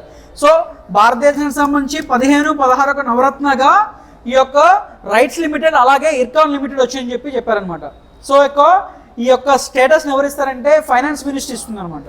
మరొక అంశం, ఇండియాస్ ఫస్ట్ వెట్లాండ్ సిటీ. ఇండియాకి సంబంధించి ఫస్ట్ వెట్లాండ్ సిటీ ఏంటంటే ఉదయపూర్, రాజస్థాన్కి ఒక అవకాశం వచ్చింది. రాజస్థాన్ ఉందన్నమాట. ఏంటంటే రాజస్థాన్ని సిటీ ఆఫ్ లేక్స్గా పిలుస్తారు. సో దీనికి సంబంధించి ఆల్రెడీ రాజస్థాన్లో లేక్స్ ఏమి ఉన్నాయంటే పిచోలా, ఫతే సాగర్, రంగ్ సాగర్, స్వరూప్ సాగర్, డూత్ తలై అని చెప్పి ఉందన్నమాట. మనం చూసుకుంటే కనుక రామ్సర్ కన్వెన్షన్ ఉండింది. రామ్సర్ కన్వెన్షన్ చిత్తడి నేలల గురించి పరిరక్షణ కోసం మనము ఇరాన్లో రామ్సర్ అనే ఏరియా ఉండేది. రామ్సర్లో ఒక కన్వెన్షన్ చేసాం అనమాట 1971లో. సో దాంట్లో భాగంగా ఆ యొక్క రామ్సర్ కన్వెన్షన్కి అనుకూలంగా ఉందని చెప్పి ఉదయపూర్ ఏదైతే రాజస్థాన్లో ఉన్న ఉదయపూర్కి బెస్ట్ ఇండియా సంబంధించి ఫస్ట్ వెట్లాండ్ సిటీగా అవార్డు వచ్చిందనమాట. మరొక అంశం, ఫెర్రీ సర్వీస్ బిట్వీన్ ఇండియా శ్రీలంకల మధ్య. సో ఏంటంటే తమిళనాడులోని నాగపట్నం అలాగే శ్రీలంకలోని నార్త్ పార్ట్లో ఉండే జాఫ్నాలో కంకి సెంతుర అనే ఏరియాకు సంబంధించి ఈ మధ్యలో ఒక ఫెర్రీ సర్వీస్ నడపబోతుంది అనమాట. ఆల్రెడీ ప్రారంభం అయిపోయింది కూడా ఇండియాకి శ్రీలంక మధ్యలో. దాని పేరేమంటారంటే హై వెజల్. ఆ యొక్క షిప్ పేరు ఏంటంటే చెరి యాపని అంటారనమాట, చెరి యాపని. సో ఏంటంటే ఇది యొక్క ఫెర్రీ సర్వీస్ వల్ల భారతదేశానికి శ్రీలంకకి సంబంధించి బైలేటరల్ రిలేషన్స్ మరింత మెరుగుపడతాయి, అలాగే ఎకనామిక్ సందర్భంగా అలాగే కల్చరల్గా రిలేషన్స్ పెరుగుతాయని చెప్పి నరేంద్ర మోడీ గారు చెప్పారన్నమాట. సో మరొక అంశం 141 ఇంటర్నేషనల్ ఒలింపిక్ కమిటీ. ఏంటంటే భారతదేశంలో ముంబైలో 40 సంవత్సరాల తర్వాత ముంబై అనేది ఈ యొక్క ఇంటర్నేషనల్ ఒలింపిక్ కమిటీకి ఆతిథ్యం ఇచ్చింది అనమాట. 141 ఒలింపిక్ కమిటీ అనమాట. దీంట్లోనే భాగంగా మనకి 2036కి సంబంధించి క్రికెట్ని ఒలింపిక్స్లో చేరుస్తామని చెప్పి ప్రకటించారనమాట. ఇంటర్నేషనల్ ఒలింపిక్ కమిటీ 141 ఎక్కడ అంటే ముంబై అని చెప్పాలి. మరొక అంశం నోటి క్యాన్సర్ని గుర్తించే ప్రత్యేక స్మార్ట్ ఫోన్. ఈ యొక్క ప్రత్యేక స్మార్ట్ ఫోన్ని ఎవరు లాంచ్ చేస్తారంటే IIITకి సంబంధించిన ఐహబ్ అలాగే INA వీళ్ళిద్దరూ కలిపి ఒక స్మార్ట్ ఫోన్ తీసుకున్నారన్నమాట ఆర్టిఫిషియల్ ఇంటెలిజెన్స్ సహాయంతో. ఎలా పనిచేస్తుందంటే వీళ్ళు ఎలా చేశారంటే వీళ్ళు ఆంధ్రప్రదేశ్ అలాగే తెలంగాణ గ్రామీణ ప్రాంతాల్లో వీళ్ళు పర్యటించి ఎవరైతే క్యాన్సర్ రోగులు ఎవరైతే ఉన్నారో వాళ్ళకి సంబంధించి నంబర్ ఆఫ్ ఫొటోస్ తీసుకున్నారు, కొన్ని వేల ఫొటోస్ తీసుకున్నారు. ఆ ఫొటోస్ ఏంటంటే ఆర్టిఫిషియల్ ఇంటెలిజెన్స్ సహాయంతో ఈ యొక్క స్మార్ట్ ఫోన్లో చిత్రీకరించి ఏం చేశారంటే ఆ ఫొటోస్ని విశ్లేషణ చేయడం స్టార్ట్ చేశారు. దానిలో భాగంగా వీళ్ళు ప్రైమరీ దశలో ఓరల్ క్యాన్సర్కి సంబంధించి ఇది చాలా ఉపయోగపడుతుందని చెప్పారనమాట. సో ఏంటంటే స్మార్ట్ ఫోన్ ఎవరు గుర్తించారంటే IIIT అని చెప్పాలి. మరొక అంశం DRAకి సంబంధించి ఆపరేషన్ కచప్. దేనికి సంబంధించిందంటే డైరెక్టరేట్ ఆఫ్ రెవెన్యూ ఇంటెలిజెన్స్ ఒక ఆపరేషన్ చేసింది. ఆపరేషన్ చేపట్టింది. ఆపరేషన్ దేనికి సంబంధించిందంటే 955 బేబీ గ్యాంగటిక్ టర్టిల్స్ అనమాట. తాబేళ్ళకి సంబంధించి ఒక ఆపరేషన్. ఈ తాబేళ్ళు అనేది డిఫరెంట్ ఏరియాస్లో వీళ్ళు ఒకేసారి పట్టుకున్నారనమాట. 955 సంబంధించి లైవ్ బేబీ గ్యాంగటిక్ టర్టిల్స్ అనమాట. దీనికి సంబంధించి చూసుకుంటాక IUCN తీసుకుంటే కనుక ఎండేంజర్డ్ లిస్ట్లో ఉందన్నమాట. ఎండేంజర్డ్ లిస్ట్ ఇది ఎన్విరాన్మెంట్ పాయింట్ ఆఫ్ లో చాలా ఉపయోగపడుతుంది ఎండేంజర్డ్ లిస్ట్ అనేది IUCNకి సంబంధించి. మరొక అంశం స్పేస్ ఆన్ వీల్స్. ఇదొక కార్యక్రమం అరుణాచల్ ప్రదేశ్లో ఇస్రో అలాగే విజ్ఞాన భారతి ఈ రెండు కలిపి ఒక ఇనిషియేటివ్ తీసుకుందనమాట. ఏంటంటే స్పేస్ ఆన్ వీల్స్. అరుణాచల్ ప్రదేశ్లో ఎవరైతే స్కూల్ విద్యార్థులు ఉన్నారో ఆ స్కూల్ విద్యార్థులకు సంబంధించి వీళ్ళకి సంబంధించి ఒక బస్సు స్పేస్ ఆన్ వీల్స్ ఒక బస్సు అనమాట. ఆ బస్సుకి సంబంధించి ఆ బస్సులో ఏముంటాయంటే ఇస్రోకి సంబంధించి మిషన్స్ అలాగే శాటిలైట్స్కి సంబంధించి శాటిలైట్ డీటెయిల్స్ ఇలా ఇస్రోకి సంబంధించి మొత్తం పూర్తి డీటెయిల్స్ అనేది దీంట్లో ఉండదన్నమాట. దీనికి సంబంధించి స్పేస్ ఆన్ వీల్స్ ఎవరు ప్రవేశపెట్టారంటే ఇస్రో అలాగే విబో కొలాబరేషన్తో. మరొక అంశం మేరా యు భారత్ అనేది ఒక అటానమస్ బాడీ స్వయం ప్రతిపత్తి సంస్థ అనమాట. దేనికి సంబంధించిందంటే ఇది యూత్ డెవలప్మెంట్కి సంబంధించి. నరేంద్ర మోడీ గారు అక్టోబర్ 11న దీన్ని ఆమోదించారు. అక్టోబర్ 31న సర్దార్ వల్లభాయ్ పటేల్ జయంతి రోజున దీన్ని ప్రారంభించారనమాట. ఏంటంటే యువతకి సంబంధించి ఆకాంక్షలు నెరవేర్చడానికి ఒక స్వయం ప్రతిపత్తిక సంస్థగా ఇది ఉపయోగపడుతుంది. యువత అనేవాళ్ళు లీడర్షిప్ క్వాలిటీస్లో పాల్గొనాలి, వివిధ ప్రోగ్రామ్స్లో పాల్గొనాలి. తద్వారా ఏంటంటే వాళ్ళలో దాగి ఉన్న లీడర్షిప్ క్వాలిటీస్ అన్ని బయట తీయాలి. తద్వారా ఏంటంటే మనం ఏదైతే 2047కి సంబంధించి వికసిత భారత్ అనుకుంటున్నామో ఆ వికసిత భారత్లో సందర్భంగా ఏంటంటే భారతదేశానికి స్వతంత్రం వచ్చి ఈ యొక్క 2047 సంవత్సరానికి ఏంటంటే 100 సంవత్సరాల అవడంలో భాగంగా మనం వికసిత భారత్ జరుపుకుంటున్నాం అనమాట. ఈ వికసిత భారత్లో భాగంగా దీనికి సంబంధించి మనం మేరా యు భారత్ని లాంచ్ చేస్తాం అనమాట. మరొక అంశం డాల్ఫిన్ స్టేట్ ఎక్వాటిక్ యానిమల్. డాల్ఫిన్ని స్టేట్ ఎక్వాటిక్ యానిమల్గా ఇటీవల ఏ రాష్ట్ర ప్రభుత్వం అంటే యూపీ ఉత్తరప్రదేశ్ దీన్ని ఆమోదించిందనమాట. దీనికి సంబంధించినంటే ఈ యొక్క డాల్ఫిన్ అనేది ఎక్కడ ఉంటుందంటే గంగా నది, యమునా నది, అలాగే చంబల్, అలాగే గాగ్రా నదికి సంబంధించి ఈ ఏరియాలో ఈ యొక్క డాల్ఫిన్ అనేది ఉంటుందన్నమాట. డాల్ఫిన్ అనేది international union for conservation of nature, ఇది చాలా ఇంపార్టెంట్ మనకి ఎన్విరాన్మెంట్ పరంగా. ఈ యొక్క IUCNలో ఎండేంజర్డ్ లిస్ట్లో ఉందన్నమాట. Endangered important. మరొక అంశం అమేజ్ 28 న్యూస్లో ఉంది. ఈ అమేజ్ 28 ఏంటంటే కేరళకు సంబంధించి ఫస్ట్ 3D ప్రింటింగ్ హౌస్. ఈ 3D ప్రింటింగ్ హౌస్ మనం ఆల్రెడీ అంతకుముందు చూసాం. ఏంటంటే బెంగళూరులో 3D ప్రింటింగ్ పోస్ట్ ఆఫీస్ గురించి చూస్తాం. సేమ్ అలాగే ఉంటుంది. ఏంటంటే ఇది ఇలాగ లేయర్స్లో కాంక్రీట్ని పోర్ చేస్తారనమాట. ఈ 3D ప్రింటింగ్ ఏంటంటే ప్రింటర్లో సాధారణంగా ఈ యొక్క కాంక్రీట్ని పోర్ చేస్తాం. కాంక్రీట్ని పోర్ చేసి తయారు చేస్తాం. అమేజ్ 28 ఎందుకు పెట్టామంటే ఇది 28 డేస్లో కంప్లీట్ అయిపోయింది అనమాట. సో అది మరొక అంశం 418 ఫీట్ నేషనల్ ఫ్లాగ్. మనం 418 అడుగుల జాతీయ జెండాని ఆవిష్కరించారు. ఎవరంటే నితిన్ గడ్కరీ గారు. ఎక్కడంటే అట్టారీ వాఘా బోర్డర్ అమృత్సర్ దగ్గర ఉంటుంది అన్నమాట. అట్టారీ వాఘా బోర్డర్ పాకిస్తాన్కి ఇండియాకి సంబంధించే బార్డర్ ఎక్కడైతే ఉంటుందో ఆ బార్డర్ దగ్గర మనం 418 అడుగుల యొక్క నేషనల్ ఫ్లాగ్ని ఇనాగ్రేట్ చేశాం అనమాట. ఈ యొక్క ఉపయోగం ఏంటంటే ఈ యొక్క టాప్ పైన జెండా ఏదైతే టాప్ ఉందో ఇక్కడ సర్వలైన్స్ సిస్టమ్ ఉంటుందన్నమాట. సర్వలైన్స్ ఏంటంటే తద్వారా ఏంటంటే మనకి BSF ట్రూప్స్కి ఇది చాలా ఉపయోగపడుతుందని చెప్పారనమాట. సో ఏంటంటే అతి ఎత్తైనది ఎక్కడుందంటే ఈ యొక్క వాఘా బోర్డర్లోనే ఉన్నది. ఆల్రెడీ పాకిస్తాన్ వాళ్ళు చేశారు. పాకిస్తాన్ వాళ్ళ హైట్ ఏంటంటే 400 ఫీట్లు అనమాట. మంది 418 అడుగులు అనమాట. మరొక అంశం స్పెషల్ టైగర్ ప్రొటెక్షన్ ఫోర్స్. ఈ యొక్క స్పెషల్ టైగర్ ప్రొటెక్షన్ ఫోర్స్ అనేది ఏ రాష్ట్రం ఏర్పాటు చేసిందంటే అరుణాచల్ ప్రదేశ్ అని చెప్పాలి. దీనికి సంబంధించి ఏంటంటే నమ్దపా, పక్కి, అలాగే కమ్లాంగ్ ఈ యొక్క శాంక్చురీస్ ఏవైతే నేషనల్ పార్క్స్ ఏవైతే ఉన్నాయో ఈ ఏరియాస్కి సంబంధించి స్పెషల్ టైగర్ ప్రొటెక్షన్ ఫోర్స్ని ఏర్పాటు చేయడం జరిగింది. ఎవరంటే అరుణాచల్ ప్రదేశ్ గవర్నమెంట్ అనమాట. మరొక అంశం భోపాల్కి సంబంధించి మహిళా పోలీస్ స్టేషన్. ఏంటంటే మహిళా తానా అంటారు. ఏంటంటే కంట్రీస్కి సంబంధించి first ISO certificate ISO 9001/2015 certificate వచ్చిందనమాట. ఈ సర్టిఫికేట్ సంబంధించి ఏంటంటే ఈ యొక్క భోపాల్కి ఎందుకు వచ్చిందంటే ఆ సంబంధించిన పోలీస్ స్టేషన్లో గ్రీవెన్సెస్ తొందరగా తీసుకుంటున్నారు, అలాగే కేసుల పరిష్కారం కూడా తొందరగా అవుతుందని చెప్పి భోపాల్కి సంబంధించి మహిళా తానాకి కంట్రీస్కి సంబంధించి ISO సర్టిఫికేట్ వచ్చిందనమాట ఫస్ట్ టైం. మరొక అంశం ఇండియాకి సంబంధించి first liquid nano DAP fertiliser plant. DAP అంటే డై అమోనియం ఫాస్ఫేట్.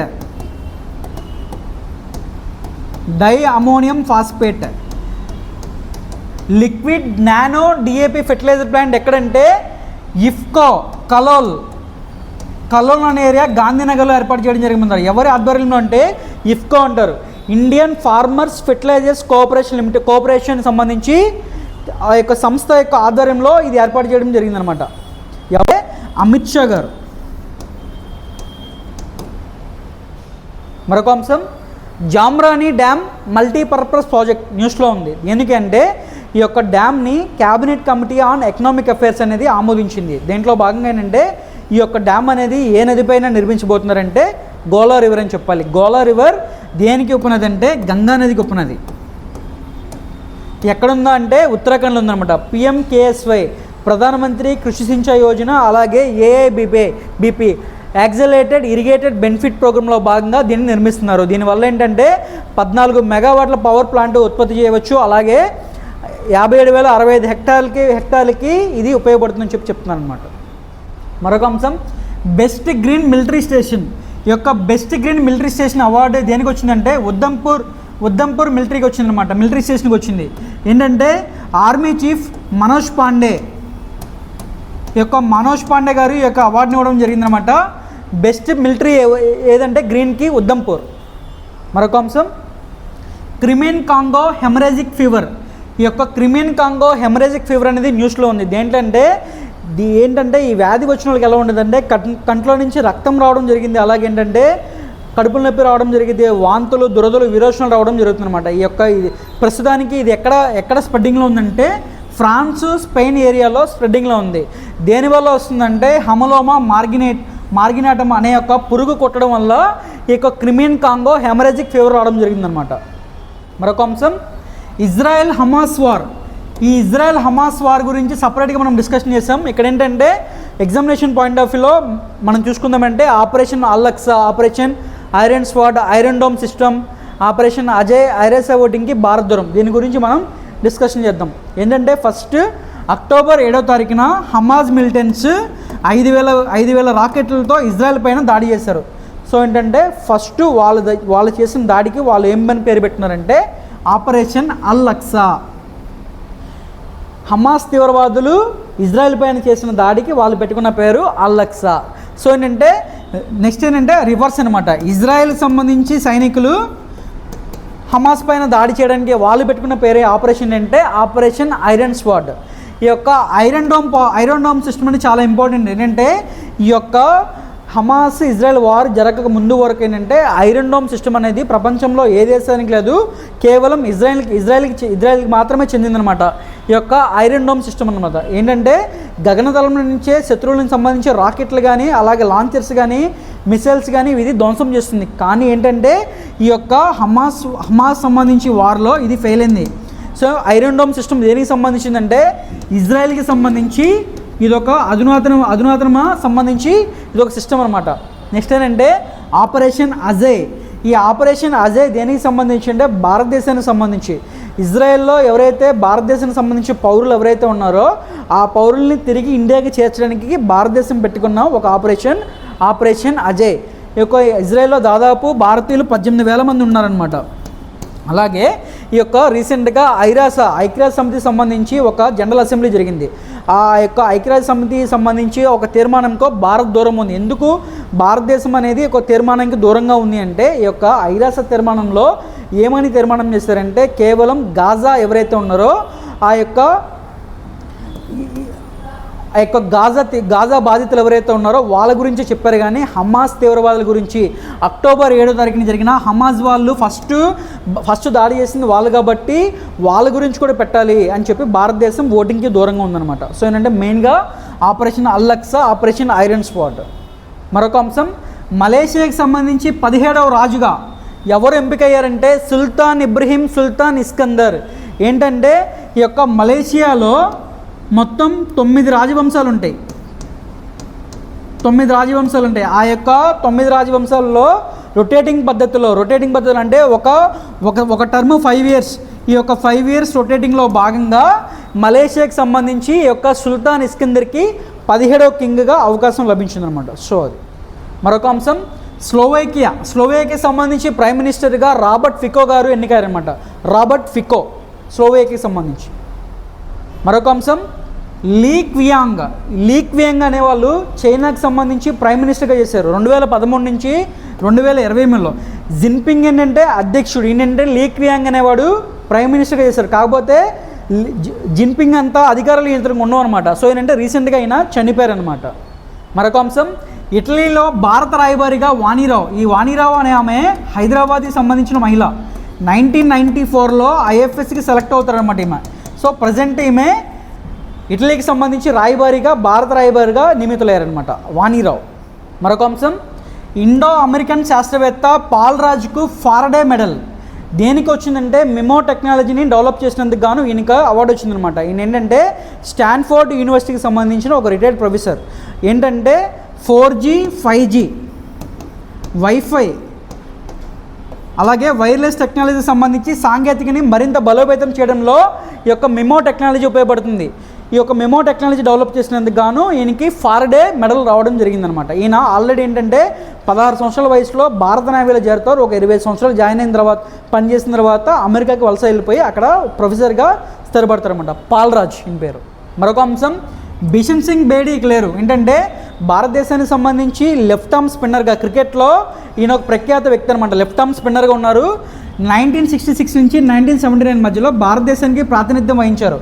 ఈయన 77 టెస్టులు ఆడి 266 వికెట్లు తీసుకున్నారనమాట. ఈయన ఏంటంటే 1975 నుంచి 79 మధ్యలో భారతదేశానికి కెప్టెన్గా వ్యవహరించారు. ఈయన మీద ఫస్ట్ క్లాస్ రికార్డులో ఇప్పటికీ అత్యధిక వికెట్లు ఉన్న రికార్డు ఈయన పేరు మీదుగా ఉంది, బిషన్ సింగ్ బేడీ గారు. మరొక అంశం ఇరాన్ యువతి అమినికి EU సక్రవ్ ప్రైజ్. ఈమె ఏంటంటే మనం ఆల్రెడీ మాట్లాడుకున్నాం. ఏంటంటే ఇరాన్లో హిజాబ్ సరిగ్గా ధరించలేదని చెప్పి ఈమెని అరెస్ట్ చేస్తారు. అరెస్ట్ చేసి పోలీసులు చిత్రహింసలు పెడతారనమాట. దాంట్లో భాగంగానే మనం ఆల్రెడీ మాట్లాడుకున్నాం. నోబెల్లో పీస్ ప్రైజ్ నర్గీస్ మహమ్మద్ అనుకున్నాం కదా, ఆ నర్గీస్ మహమ్మద్ ఈమెని జైల్లో పెట్టినందుకు భాగంగా ఈమె పోరాటం చేసి ఈమె కూడా జైలుకి వెళ్తుంది అనమాట. ఈ యొక్క నర్గీస్ ఈ యొక్క అమ్మిని చనిపోయినందుకు గాను యూరోపియన్ యూనియన్ అనేది సకరో ప్రైజ్ ఇచ్చిందనమాట. ఈ యొక్క మరణానంతరం ఈమెకి అవార్డు రావడం జరిగిందనమాట అమ్మినికి, ఎవరిచ్చుకు సంబంధించి. మరొక అంశం, ఇస్రో చైర్మన్ సోమనాథ్కు గౌరవ డాక్టరేట్ ఎవరిచ్చారంటే బెంగళూరు యూనివర్సిటీ వాళ్ళు. ఏంటంటే మనం చూసుకుంటే కనుక చంద్రయాన్ 3లో విజయవంతం అవడంలో ఈయన కీలక పాత్ర పోషించారు. అలాగే గగన్యాన్ 3 యొక్క పరీక్షలు జరుగుతున్నాయి అన్నమాట. దాంట్లో అంటే సంబంధించి ఇస్రో చీఫ్కి గౌరవ డాక్టరేట్ ఎవరిచ్చారంటే బెంగళూరు యూనివర్సిటీ అని చెప్పాలి. మరొక అంశం, ఈక్వెడార్కి సంబంధించి ప్రెసిడెంట్గా డానియల్ నబోమా గారు ఎన్నికారనమాట. ఈక్వెడార్కి సంబంధించి ప్రెసిడెంట్గా డానియల్ నబోవా. మరొక అంశం, న్యూజిలాండ్కి సంబంధించి తదుపరి ప్రధానిగా క్రిస్టఫర్ లూక్సన్, ఈ యొక్క క్రిస్టఫర్ లూక్సన్ గారు ఎన్నికారనమాట. మరొక అంశం, సరస్వతి సమ్మాన్ అవార్డు. ఈ యొక్క సరస్వతి సమ్మాన్ అవార్డు అనేది 2023 సంవత్సరానికి గాను ఎవరికి వచ్చిందంటే శివశంకరి గారికి రావడం జరిగిందనమాట. ఏంటంటే ప్రోజు పొయిటరీలో ఎవరైతే లిటరరీ వర్క్స్లో ఎవరైతే విశేష ప్రగతి చూసారో వాళ్ళకి సంబంధించి ఈ అవార్డు ఇవ్వడం జరిగిందనమాట. ఈమెకి సూర్యవంశంకి గాను ఈ అవార్డు ఇవ్వడం జరిగిందనమాట. ఈ యొక్క సరస్వతి సమ్మాన్ని 1991లో స్టార్ట్ చేశారు కేకే బిర్లా ఫౌండేషన్. ప్రైజ్ మనీ 15 లక్షలు అనమాట. మరొక అంశం, మహమ్మద్ ముయిజు ప్రెసిడెంట్ ఆఫ్ మాల్దీవ్స్కు సంబంధించి కొత్త ప్రెసిడెంట్గా మహమ్మద్ ముయిజు గారు ఎన్నుకోవడం జరిగిందనమాట. ఏంటంటే అంతకుముందు ఇబ్రహీం సోలీ ఉండేవాడు. ఇబ్రహీం సోలీ ప్రస్తుతానికి ఈయన ముయిజు ఏంటంటే చైనాకి అనుకూలంగా ఉన్నాడనమాట. ఈ ఇబ్రహీం సోలీ ఇండియాకి అనుకూలంగా ఉన్నాడు, భారత్కి అనుకూలంగా ఉన్నాడు అనమాట. సో ఏంటంటే చూడాలి ఇండియాకి అలాగే మాల్దీవ్స్కి సంబంధించి రిలేషన్స్ ఎలా ఉంటాయో ఫ్యూచర్లో. సో ఏంటంటే మాల్దీవ్స్కి సంబంధించి ముయిజు గారు 54% ఓట్లతో ఈ యొక్క ప్రెసిడెంట్ అయ్యారనమాట. మరొక అంశం, సుధామూర్తి గారు న్యూస్లో ఉన్నారు. ఎందుకంటే ఈమెకు ఒక అవార్డు వచ్చింది, first Indian to get global Indian award అనమాట.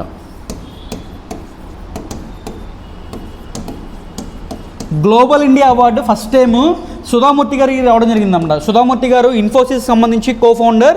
ఈమె ఏంటంటే సమాజానికి చాలా సేవ చేస్తూ ఉంటారు. దానిలో భాగంగా ఈమెకి గ్లోబల్ ఇండియా అవార్డు ఇస్తున్నారు. ఎవరిచ్చారంటే ఈ యొక్క అవార్డుని కెనడా ఇండియా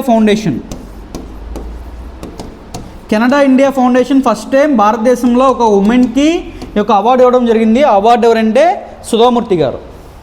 మరొక అంశం, శస్త్ర రామానుజన్ ప్రైజ్. ఈ యొక్క శస్త్ర రామానుజన్ ప్రైజ్ అనేది మ్యాథమెటిక్స్ ఫీల్డ్లో ఇవ్వడం జరుగుతుంది అనమాట. ఎవరికి ఇచ్చారండి ఈ సంవత్సరం?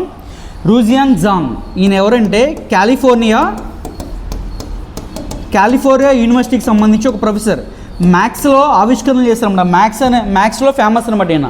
రూజియాన్ జాంగ్ కాలిఫోర్నియాలో ప్రొఫెసర్. ఈయనకి ఇవ్వడం జరిగింది. ఎవరు ఇచ్చారంటే శస్త్ర అని ఒక యూనివర్సిటీ,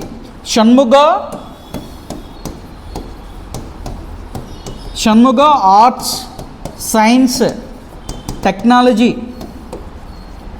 అండ్ రీసెర్చ్ అకాడమీ. ఇది ఎక్కడుంటుందంటే తమిళనాడులో కుంభకోణం అనే ఏరియాలో ఈ యొక్క యూనివర్సిటీ ఉండడం జరిగిందనమాట. ఆ కుంభకోణం దేనికి ఫేమస్ అంటే రామానుజన్ గారు బర్త్ ప్లేస్ కుంభకోణం అనే ఏరియాలో ఉందన్నమాట. సో ఏంటంటే దానిలో భాగంగా మ్యాథ్స్లో ఎవరైతే విశేష కృషి చేశారో వాళ్ళకి సంబంధించి ప్రతి సంవత్సరం ఈ యొక్క అవార్డు ఇవ్వడం జరిగిందనమాట. దాంట్లో భాగంగా ఈ అవార్డు అనేది రూజియాన్ జాంగ్ ఇవ్వడం జరిగిందనమాట. ఏజ్ లిమిట్ ఎంత ఉండాలంటే 32 ఇయర్స్ ఉండాలి. 32 ఇయర్స్ అండ్ బిలో ఉండాలి. అలాగే దీనికి సంబంధించి ప్రైజ్ మనీ ఎంత అంటే $10,000 అనమాట. ఇది ఇంపార్టెంట్. సో మరొక అంశం, అరిందమ్ బాక్షి గారు. ఈయన ఏంటంటే ప్రస్తుతానికి అడిషనల్ సెక్రటరీ అనమాట. అడిషనల్ సెక్రటరీ ఎక్కడ అంటే మినిస్ట్రీ ఆఫ్ ఎక్స్టర్నల్ అఫైర్స్లో, విదేశాంగ మంత్రిత్వ శాఖలో ప్రస్తుతానికి ఈయన అడిషనల్ సెక్రటరీగా పనిచేస్తున్నారు. మరి ఈయన ఎందుకు న్యూస్లో ఉన్నారంటే ఈయన యుఎన్కి సంబంధించి శాశ్వత ప్రతినిధి ఎన్నిక కాబడ్డారన్నమాట. భారతదేశం తరపున అంతర్జాతీయ ఐక్యరాజ్య సమితిలో శాశ్వత ప్రతినిధిగా ఇటీవల కాలంలో నియమించబడింది ఎవరంటే అరిందమ్ బాక్షి గారు. ఈయన ఏంటంటే 1995 సంబంధించి ఐఎఫ్ఎస్ ఆఫీసర్ అనమాట, ఇండియన్ ఫారిన్ సర్వీస్కి సంబంధించి 1995 సంబంధించి ఆఫీసర్ అనమాట ఈయన. మరొక అంశం, ఇంద్రమణి పాండే గారు న్యూస్లో ఉన్నారు. ఈ ఇంద్రమణి పాండే గారు ఎవరంటే next secretary general to BIMSTEC. ఈ బిమ్స్టెక్ అనే ఆర్గనైజేషన్కి నెక్స్ట్ సెక్రటరీ జనరల్గా ఇంద్రమణి పాండే గారు. ఈ బిమ్స్టెక్ అంటే ఏంటంటే Bay of Bengal initiative for multi sectoral and economic cooperation. బంగాళాఖాతం, ఈ యొక్క బంగాళాఖాతం చుట్టుపక్కల ఉన్న ప్రాంతాలకు సంబంధించి ఒక organisation, Bay of Bengal initiative for multi sectoral and economic cooperation. దీనికి సంబంధించి ఈయన నెక్స్ట్ సెక్రటరీ జనరల్గా ఎన్నిక కాబడ్డారు. ఈ యొక్క బిమ్స్టెక్లో ఏ దేశాలు ఉంటాయంటే Bangladesh, Bhutan, India, Myanmar, Nepal, Sri Lanka, Thailand. ఈ యొక్క బిమ్స్టెక్ అనే ఆర్గనైజేషను 1997లో ఏర్పడింది. ఎందుకంటే బంగాళాఖాతం చుట్టుపక్కల ఉన్న దేశాలకు సంబంధించి పీస్ మెయింటైన్ చేయడానికి, అలాగే ఎకనామిక్ పరంగా మెయింటైన్ చేసుకుంటానికి, అలాగే స్ట్రాటజిక్ పరంగా డిసిషన్ తీసుకుంటానికి ఒక ఆర్గనైజేషన్ ఏర్పడింది అనమాట 1997లో. మరొక అంశం, యాక్టర్ రాజ్ కుమార్ రావు న్యూస్లో ఉన్నారు.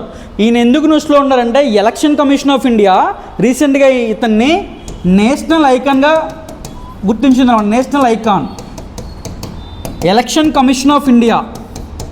సో భారతదేశంలో ప్రస్తుతానికి ఎలక్షన్ జరుగుతున్నాయి కాబట్టి నేషనల్ ఐకాన్గా యాక్టర్ రాజ్ కుమార్ రావుని నియమించిందనమాట. అసలు యాక్టర్ రాజ్ కుమార్ రావుని ఎందుకు నియమించిందంటే ఈయన ఒక బాలీవుడ్ యాక్టర్. ఈయన ఒక రీసెంట్గా న్యూటన్ అనే సినిమా తీశాడు. న్యూటన్, ఆ యొక్క న్యూటన్ అనే సినిమాలో ఈయన ఒక ఎలక్షన్ ఆఫీసర్గా పనిచేశాడనమాట. ఈ ఎలక్షన్ ఆఫీసర్గా పనిచేసి ఛత్తీస్గఢ్ ఏంటంటే మనకి సంబంధించి ఏంటంటే తీవ్రవాదులు కానీ ఏంటంటే నక్సలైట్స్ ఎక్కువగా ఉండే ఛత్తీస్గఢ్ అనే ఏరియాకి సంబంధించి ఈయన ఎలక్షన్ ఆఫీసర్గా పనిచేసి ఎలక్షన్స్ అనేది పక్కాగా నిర్వహించాడు సినిమాలో. ఇదంతా సినిమాలో నిర్వహించాడు. సో ఏంటంటే ఆ ఇంపాక్ట్ ఇక్కడ ఉంటుందని చెప్పి ఈయన నేషనల్ ఐకాన్గా ఎలక్షన్ కమిషన్ ఆఫ్ ఇండియా గుర్తించిందనమాట. సో అపాయింట్ చేసిందనమాట. మరొక అంశం, గ్లోబల్ హంగర్ ఇండెక్స్ న్యూస్లో ఉంది. ఈ యొక్క గ్లోబల్ హంగర్ ఇండెక్స్ ప్రపంచ ఆకలి సూచిలో భారతదేశం యొక్క ర్యాంకు 111. మొత్తం 121 దేశాలు పాల్గొంటే భారతదేశం యొక్క ర్యాంకు 111. 2021లో మన ర్యాంకు 107. సో ఒక 4 ర్యాంక్స్ అనేది డౌన్ అయిపోయింది. దేనిలో చూస్తారంటే ఇది పోషకాహార లోపం, మాల్ న్యూట్రిషన్, స్టంటింగ్, వేస్ట్ అని చెప్పి ఈ యొక్క రంగాల్లో చూస్తారనమాట. ఈ అమ్మ రంగాలు అంటున్నాం కదా. మరొక అంశం, గ్లోబల్ హంగర్ ఇండెక్స్ న్యూస్లో ఉంది. ఈ యొక్క ఇండెక్స్లో భారతదేశం యొక్క ర్యాంకు 111. మొత్తం 125 దేశాలకి గాను మన ర్యాంకు 111. 2021లో మన ర్యాంకు 107. సో యొక్క 4 ర్యాంక్స్ అనేది డౌన్ అయిపోయింది. ఈ యొక్క దేనికి బేస్కి చేసుకుని ఇది ఇస్తారంటే under nourishment, child wasting, child stunting, child mortality. ఎత్తుకు తగ్గ బరువు లేకపోవడం, అలాగే మనకి వయసుకు తగ్గ ఆహారం లేకపోవడం, అలాగే లో వెయిట్ ఉండడం, వీటికి సంబంధించి మన చిన్నపిల్లలకు సంబంధించి మరణాలకు సంబంధించి మొత్తానికి సంబంధించి ఈ యొక్క 4 పారామీటర్స్ తీసుకుంటారనమాట. దీనికి తీసుకుని ర్యాంక్ ఇస్తారు. సో దీనిలో భాగంగా భారతదేశం యొక్క ర్యాంకు 111 అనమాట. దీన్ని ఎవరిస్తారంటే కన్సర్న్ వరల్డ్ వైడ్, అలాగే వెల్త్ హంగర్ ఇల్ఫే అని చెప్పి ఒక నాన్ ప్రాఫిట్ ఆర్గనైజేషన్స్. ఇవన్నీ ఈ 2 నాన్ ప్రాఫిట్ ఆర్గనైజేషన్లు. సో ఈ 2 కలిపి ఒక ర్యాంక్ ఇచ్చిందనమాట. ఈ విభాగాలు చూసుకుంటుంది. మరొక అంశం, గగన్యాన్లో భాగంగా TVD-1 టెస్ట్ని ఇటీవల కాలంలో ఇస్రో నిర్వహించింది. విజయవంతం కూడా అయిందనమాట. అదేంటంటే test vehicle abort machine, flight test అని కూడా అంటారు, టెస్ట్ వెహికల్ అబార్ట్ మిషన్. ఇది ఏంటంటే ఫస్ట్ అసలు గగన్యాన్ గురించి చూద్దాం. గగన్యాన్ అంటే ఏంటంటే ఒక 3 ఆస్ట్రోనాట్స్ని అంతరిక్షంలోకి ఒక 400 కిలోమీటర్స్ దూరం తీసుకువెళ్ళి ఒక 3 డేస్ ఉంచిన తర్వాత వాళ్ళని సేఫ్గా తిరిగి ల్యాండ్ మీదకి, అంటే ఒక సముద్రంలోకి ఒక సేఫ్గా ల్యాండ్ చేయడమే గగన్యాన్ యొక్క పరీక్ష ఉద్దేశం. సో దాంట్లో భాగంగా మానవ సహిత ప్రయోగం అనమాట. సో దాంట్లో భాగంగా ఆ టెస్టింగ్ చేస్తారనమాట. ఏంటంటే ఫర్ సపోజ్ ఏంటంటే మనకు సంబంధించి ఈ యొక్క ఆస్ట్రోనాట్లు వెళ్ళారు, మన ఎగ్జాంపుల్ తీసుకున్నాం, ఆస్ట్రోనాట్స్ వెళ్ళారు. సో ఏంటంటే అనుకోని కారణాల వల్ల వాళ్ళకి ఏమైనా ఇబ్బంది వస్తే వాళ్ళకి ప్రాణాలకి ఎటువంటి హాని జరగకుండా వాళ్ళని సేఫ్గా కింద దించాలి. అదే యొక్క TVD-1 టెస్ట్ యొక్క ఉద్దేశం. సో దాంట్లో భాగంగా వీళ్ళు ఏం చేశారంటే ఫస్ట్ దీనిలో ప్రస్తుతానికి TVD-1 టెస్ట్లో మానవులు ఎవరు లేరు. సో ఏంటంటే మనకి సంబంధించి ఒక రాకెట్ని తీసుకువెళ్ళారన్నమాట. రాకెట్ని తీసుకువెళ్ళి భూమి నుంచి ఒక కొన్ని కిలోమీటర్స్ వెళ్ళిన తర్వాత మన యొక్క శాస్త్రవేత్తలు అబార్ట్ సైన్ పంపిస్తారు. ఈ యొక్క అబార్ట్ సైన్ పంపించడం ద్వారా ఏంటంటే రాకెట్ నుంచి క్రూ మాడ్యూల్ ఎస్కేప్ ఉంటుంది. క్రూ మాడ్యూల్ ఎస్కేప్, ఈ యొక్క క్రూ మాడ్యూల్ ఎస్కేప్లో నుంచి ఏంటంటే క్రూ మాడ్యూల్ అంటారు. ఈ యొక్క క్రూ మాడ్యూల్ ఏంటంటే మనం ఎవరైతే ఆస్ట్రోనాట్స్ అనుకుంటున్నామో ఈ ఆస్ట్రోనాట్స్ ఎవరైతే కూర్చునే ప్లేస్ ఉంటుంది కదా, ఆ కూర్చునే ప్లేస్ని క్రూ మాడ్యూల్ అంటారు.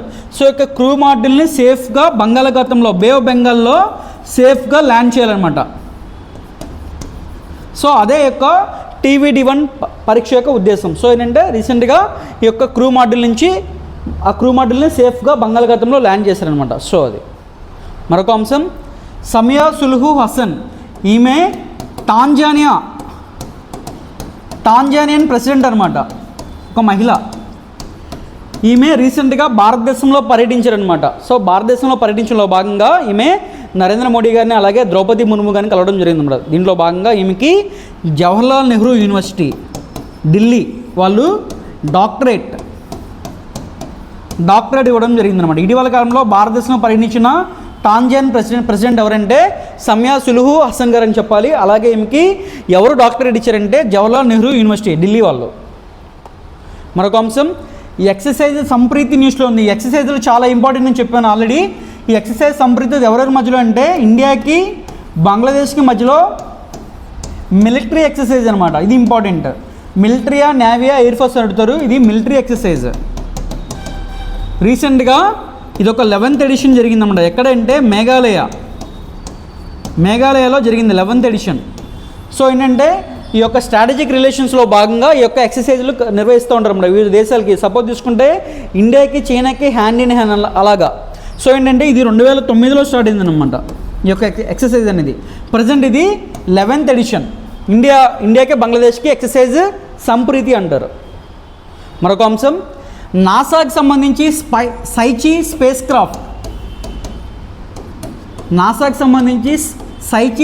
స్పేస్ క్రాఫ్ట్ న్యూస్లో ఉంది. వ్యోమనౌక ఇది ఎందుకు న్యూస్లో ఉందంటే సైచి 16 అని చెప్పి ఒక ఆస్ట్రాయిడ్ ఉంది. ఈ యొక్క ఆస్ట్రాయిడ్ మీద పరిశోధనలు చేయడం కోసం ఇటీవల కాలంలో నాసా ఒక స్పేస్ క్రాఫ్ట్ని ప్రయోగించింది, సైచి అనే స్పేస్ క్రాఫ్ట్ని. ఈ యొక్క ఆస్ట్రాయిడ్ పేరు కూడా సైచి 16 అనమాట. ఇది ఎందుకు ప్రయోగించిందంటే సాధారణంగా అసలు మనం ఆస్ట్రాయిడ్లు ఎక్కడ ఉంటాయని చూసుకుంటే కనుక మార్స్, జూపిటర్. ఈ యొక్క మార్స్, జూపిటర్ మధ్యలో ఈ యొక్క ఆస్ట్రాయిడ్ సంబంధించి బెల్ట్ ఉంటుంది. ఈ యొక్క బెల్ట్లో రివాల్వ్ అవుతూ ఉంటాయి అనమాట. దాంట్లో భాగంగా ఈ యొక్క ఆస్ట్రాయిడ్ సైచి 16 అని చెప్పి ఉంటుంది. ఇది 1852లో కనిపెట్టారు ఈ యొక్క ఆస్ట్రాయిడ్ని. ఎందుకు అంటే యాక్చువల్గా మనకి ఆస్ట్రాయిడ్స్ అనేది మంచుతో కప్పబడి ఉంటాయి. కానీ ఈ యొక్క ఆస్ట్రాయిడ్ ఏంటంటే మెటల్స్ ఎక్కువగా ఉన్నాయి అనమాట. మెటల్స్ రిచ్ ఉన్నాయి అనమాట. దీనికి సంబంధించిన గోల్డ్, ఇరిడియం, టైటానియం, ఇనుము ఇలాంటి మెటల్స్ అనేవి ఈ యొక్క ఆస్ట్రాయిడ్లో ఉంటామని చెప్పి 1852లో కనిపెట్టారన్నమాట నాసా వాళ్ళు. సో ఏంటంటే దీన్ని ఇటీవల కాలంలో 2023 మొన్న అక్టోబర్ 13న దీన్ని ప్రయోగించారు. 2029 నాటికి ఇది ఈ యొక్క సైచి మీదకి వెళ్తుంది అనమాట. ఈ యొక్క స్పేస్ క్రాఫ్ట్ అనేది సైచి అనేది. సో ఏంటంటే దానిలో భాగంగా ఏంటంటే ఇటీవల కాలంలో నాసాకి సంబంధించి ఫస్ట్ ఆస్ట్రాయిడ్ సంబంధించి వెళ్ళిన స్పేస్ క్రాఫ్ట్ అనేది సైచి అని చెప్పాలి. ఆ యొక్క ఆస్ట్రాయిడ్ పేరు సైచి 16 అని చెప్పాలి. ఎప్పుడు దీన్ని కనిపెట్టారంటే 1852 అని చెప్పాలి. మరొక అంశం, ఈ ఎక్సర్సైజ్ హరిమౌ శక్తి. ఇది కూడా ఎక్సర్సైజ్ ఇండియాకి మలేషియాకి సంబంధించి బైలేటరల్ మిలిటరీ ఎక్సర్సైజ్. ఎక్కడ జరిగిందంటే ఉమ్రోయ్, మేఘాలయలో. ఇండియాకి మలేషియాకి సంబంధించి ఇది ఎప్పుడు స్టార్ట్ అయిందంటే 2012లో స్టార్ట్ అయిందనమాట. సో ది ఎక్సర్సైజ్ హరిమౌ శక్తి.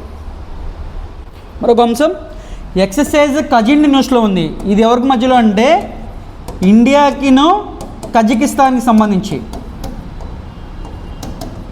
ఇండియాకి కజకిస్తాన్కి సంబంధించి మిలిటరీ, ఎయిర్ ఫోర్స్ ఈ రెండు కలిపి, మిలిటరీ, ఎయిర్ ఫోర్స్ కలిపి ఎక్సర్సైజ్ అనమాట. ఇది ఏంటంటే ఎప్పుడు స్టార్ట్ అయిందంటే 2016లో స్టార్ట్ అయింది. 2016లో దీనికి ఒక పేరు ఏంటంటే ఆపరేషన్ ప్రబల్. దోస్టిక్ ఈ యొక్క పేరుతో 2016లో స్టార్ట్ అయింది. ఇండియాకి కజకిస్తాన్కి సంబంధించి ఫస్ట్ టైం స్టార్ట్ అయినప్పుడు ఇది మిలిటరీ ఎక్సర్సైజ్.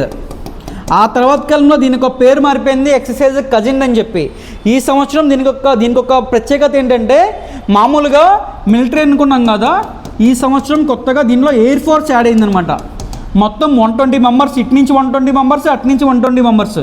మిలిటరీకి సంబంధించి 90 పర్సనల్స్, అలాగే ఎయిర్ ఫోర్స్ సంబంధించి 30 పర్సనల్ ఈ సంవత్సరం పాల్గొన్నారన్నమాట. ఈ సంవత్సరం స్పెషాలిటీ ఏంటంటే ఎయిర్ ఫోర్స్ కూడా దీంట్లో ఇంక్లూడ్ అయిందనమాట మన ఇండియాకి సంబంధించి.